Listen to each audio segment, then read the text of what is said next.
The miscommunication trope can be good, actually. Hear me out. This trope is almost universally reviled, and I agree with that. It usually sucks, but only because when we see it used, it's almost always out of character. When you have two people who've been vibing, been somewhat vulnerable with one another, and then all of a sudden they overhear a snippet of one conversation, assume the worst when they hadn't done that before, or have actively worked to learn to trust this person, and then throw everything away over it, decided, I liked this person 10 seconds ago, but now I will give them no benefit of the doubt, and I will run off before granting them any chance to explain themselves. It just feels so out of left field, and that's why it's frustrating. And it's often a lazy attempt to ratchet up the tension. I do think it can be good, though. People misunderstand each other all the time.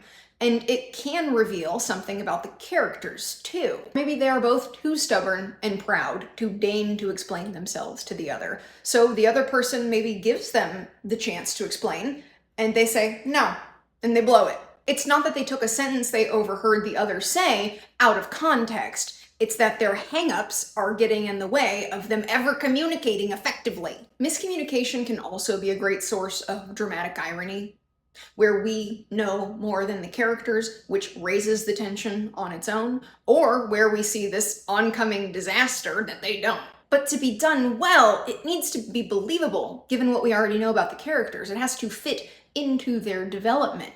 It needs to be something that the character could believe about the other person without having heard them say a word. And it absolutely should not be something that could be patched over with like a 10-second voice memo. They should not be unstoppably stupid and be acting and rationalizing in a way that's out of character. That's what people hate. It feels like you've violated the rules of your own story. I haven't used this much in my own books. My romance is confined to subplots, and I tend to like it when my characters communicate clearly, and whoops, that actually makes everything so much worse. But I think the miscommunication trope itself catches a lot of flack, when really it's not the trope, it's the crappy execution that tarnishes the characters and their intelligence that people take issue with. I'd like to hear what you think, so drop a comment and let me know.